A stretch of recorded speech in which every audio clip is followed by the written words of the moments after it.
In the year 1800, if you were a merchant sailing near the coast of Guangdong, the horizon did not offer the promise of trade. It offered a warning.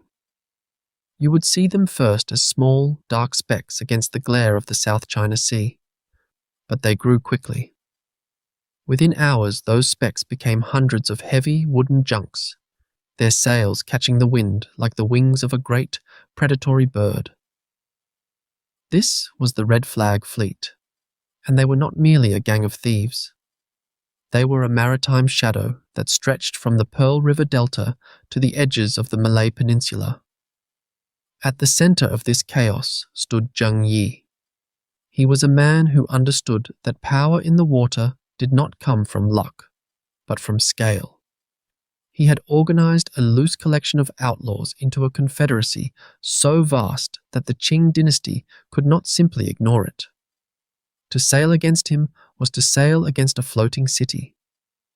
Among the many faces moving through this world of salt and blood was a young woman named Zheng Yi. She had not been born to the sea, but she was learning its brutal logic with terrifying speed. She entered this hierarchy not as a passenger, but as a woman navigating a world of men who measured worth by the weight of a sword. She watched how Zheng Yi managed his captains, noting how he balanced greed with a strange, calculated order. She was a student of the wind and the ledger, waiting for the moment when the tide would turn, and the shadow of the red flag would need a new hand to guide it. The year 1807 brought a sudden, violent silence to the Red Flag Fleet. Zheng Yi was dead. He had perished in a storm, a common end for men who lived by the whims of the ocean. But his death left a vacuum that felt more dangerous than any typhoon. In the pirate camps of the South China Sea, a vacuum is never filled by peace. It is filled by steel. The rival captains, men who had grown fat on the spoils of Zheng Yi's reign, immediately began to eye the command. They saw a widow, and they saw an opportunity to tear the Confederacy apart and claim the loot for themselves. Zheng Yi Sao knew that if she hesitated, she would be dead before the next moon rose. She did not retreat to mourn. Instead, she turned her attention to Zheng Heng, Zheng Yi's son. He was the legitimate heir by blood, but he lacked the iron required to hold a fleet of thousands. In a series of tense private negotiations held on the creaking decks of the command ships, she did not ask for his permission. She offered him a partnership. She made it clear that she would provide the tactical brilliance and the political weight to keep the fleet intact, while he would serve as the figurehead of the lineage. It was a cold, pragmatic arrangement. By the time the sun set, the Red Flag Fleet had not fractured. It had consolidated. She was no longer just a widow. She was the commander. Zheng Yi So understood a truth that most pirates ignored. A mob can rob a ship, but only a disciplined army can hold a sea. To transform her collection of outlaws into a maritime empire, she realized she needed more than just cannons. She needed a law. She began to issue decrees that were as sharp and unyielding as a blade. Her first priority was the discipline of the crew, and she targeted the rot that usually destroyed pirate fleets: greed and chaos. She established a common fund, a central treasury that all loot flowed into. To steal from this fund was not merely a crime, it was an act of treason against the entire Confederacy. The punishment was immediate and absolute. She also addressed the treatment of women, a necessity for maintaining order among the thousands of men living in close quarters. Her code stated that any man who mistreated or raped a female captive would be executed. It was a rule born of a desire for stability, ensuring that the fleet did not descend into a cycle of internal violence that would draw the attention of the authorities. Most importantly, she demanded absolute obedience to the flag leaders. If a captain disobeyed a direct order from the central command, the penalty was death. She was building a machine of war, one where every cog, no matter how small, knew exactly where it stood and what the cost of failure would be. The transition from predator to tax collector happened with a quiet, terrifying efficiency. By 1808, the Red Flag Fleet was no longer just chasing merchant ships through the waves. They were sitting in the mouth of the Pearl River Delta, a massive blockade of wooden hulls that effectively choked the throat of Chinese trade. If a merchant vessel wanted to move goods from Canton to the open sea, they had to stop. They had to pay. It was a sophisticated system of protection money. Zheng Yi did not simply burn villages or raid coastal towns for grain. Instead, she sent messengers. The message was simple. Pay a regular tribute to the Confederacy and your village would remain untouched. Refuse, and the horizon would be filled with the sails of 1,000 pirate junks. It was a shadow government, operating in the spaces where the emperor's reach was thin. The wealth began to pour into the central treasury. This was not the erratic loot of a common thief, but a predictable stream of revenue that funded more ships and better cannons. This shift changed the nature of her power. She was no longer just a pirate queen. She was a maritime sovereign. However, this prosperity came with a mounting price. In the halls of the provincial government, the Qing officials watched the rising tide of her influence with growing fury. The revenue that once flowed to the imperial coffers was now being diverted to a woman they could not catch. The tension in the coastal administrative offices was palpable, a silent storm brewing beneath the surface of the trade routes. Managing a single fleet is a feat of leadership, but managing a confederacy of 6 distinct pirate fleets is a masterclass in diplomacy.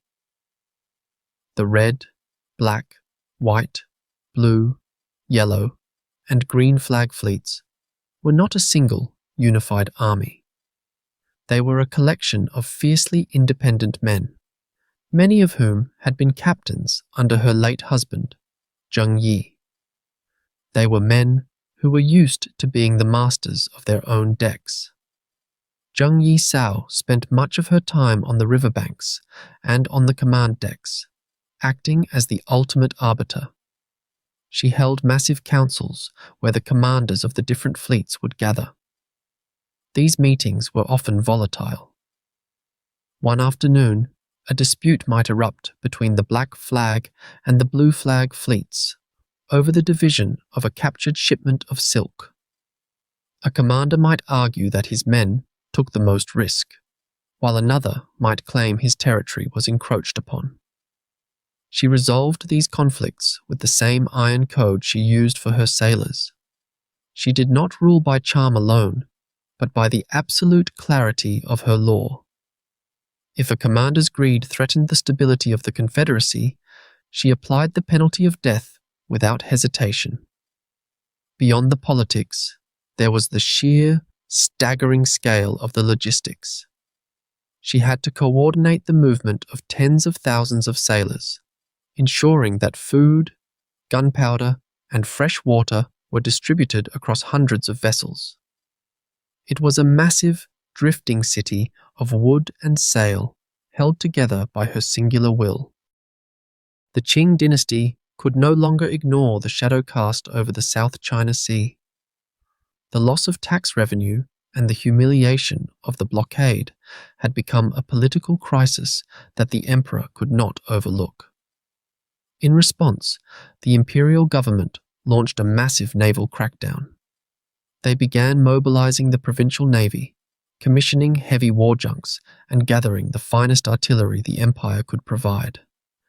The early skirmishes were a disaster for the imperial forces. The Qing navy was accustomed to patrolling against small-time smugglers and local rebels, not a disciplined, paramilitary force of thousands. The pirate junks were faster, more maneuverable, and operated with a level of tactical cohesion that the provincial sailors could not match. In the shallow waters of the delta, the pirates used their knowledge of the tides and the reefs to dance around the heavier imperial vessels, often leaving the government ships battered and retreating. Desperate to break the stalemate, the Qing officials looked beyond their own borders. They reached out to the British, seeking naval assistance to help clear the waters. This changed the mathematics of the conflict.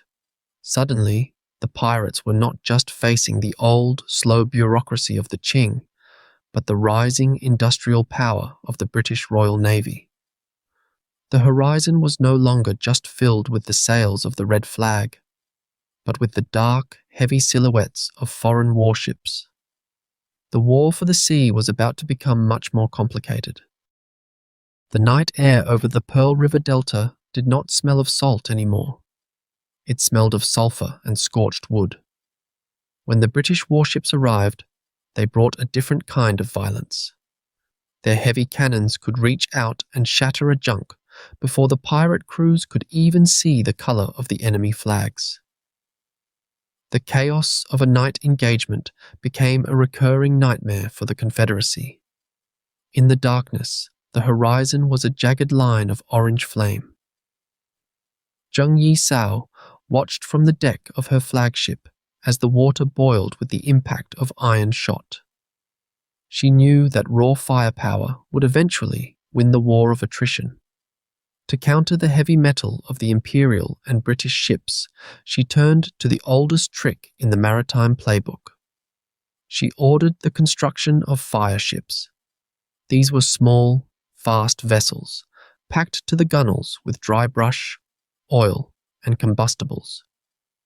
Under the cover of moonless nights, these burning ghosts were released into the currents, drifting toward the massive, lumbering warships.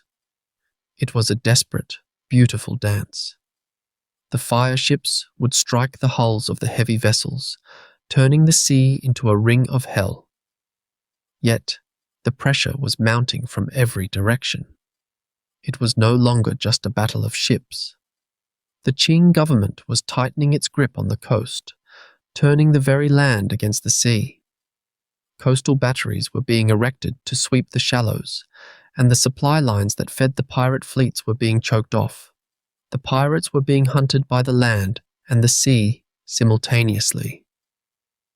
The red flag was still flying, but the shadow it cast was growing shorter with every sinking vessel. By the winter of 1810, the math of the war had changed. Zheng Yi was a woman of immense practical intelligence. She saw what the younger, more hot-headed captains refused to admit. The empire would not break, and neither would her people, but the cost of staying afloat was becoming a slow death for everyone involved. She did not wait for the final blow to fall. Instead, she began to move in the shadows of diplomacy. She dispatched secret envoys to the Qing officials, men who were more interested in peace than in the glory of a bloody victory. These were not messengers of surrender, but messengers of terms. She did not come to beg for mercy. She came to negotiate a contract. Her demands were startling in their audacity.